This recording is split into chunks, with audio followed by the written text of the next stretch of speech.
جب بھی درود پاک پڑھا جائے حضور علیہ السلام کی آل پر بھی درود پاک پڑھا جائے، جو آل کے بغیر درود پڑھا جاتا ہے وہ دم کٹا، بے برکتہ، آدھا درود ہوتا ہے۔ تو درود پاک مکمل پڑھنا چاہیے۔ حدیث پاک کے مفہوم کے مطابق جب بھی درود پاک پڑھا جائے، اور سرکار نے ساتھ فرمایا کہ درود پڑھو تو اللہم صلی علی محمد و علی آل محمد صلی اللہ علیہ وسلم۔ امام فخر الدین رازی رحمۃ اللہ تعالیٰ علیہ تفسیر کبیر میں لکھتے ہیں کہ 5 چیزیں ایسی ہیں کہ جو اللہ تعالیٰ نے اپنے محبوب کو بھی عطا فرمائی ہیں اور حضور کی آل کو بھی عطا فرمائی ہیں۔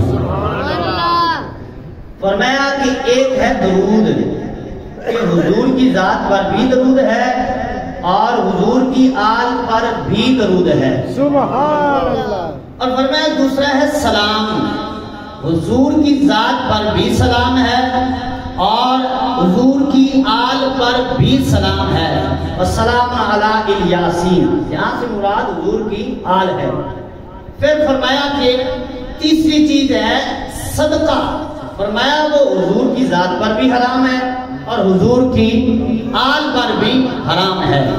اور چوتھی چیز فرمایا کہ طہارت، پاکیزگی، یہ اللہ تعالیٰ نے حضور کی بھی پاکیزگی کو بیان فرمایا ہے اور حضور کی آل کی پاکیزگی کو بھی بیان فرمایا ہے۔ وہ پہلے آپ بیان سماعت کر چکے حضور کی آل پاک کی طہارت کے اعتبار سے۔ اور 5ویں چیز سرکار نے فرمایا ہے، امام فخر الدین رازی رحمۃ اللہ تعالیٰ نے فرمایا کہ جس طرح حضور علیہ السلام کی محبت ایمان والوں کے لیے فرض ہے، اسی طرح حضور کی آل کی محبت بھی ایمان والوں کے لیے فرض ہے۔ یہ 5 چیزیں ہیں اللہ تعالیٰ نے اپنے محبوب کو بھی عطا فرمائی ہیں اور حضور کی آل کو بھی عطا فرمائی ہیں۔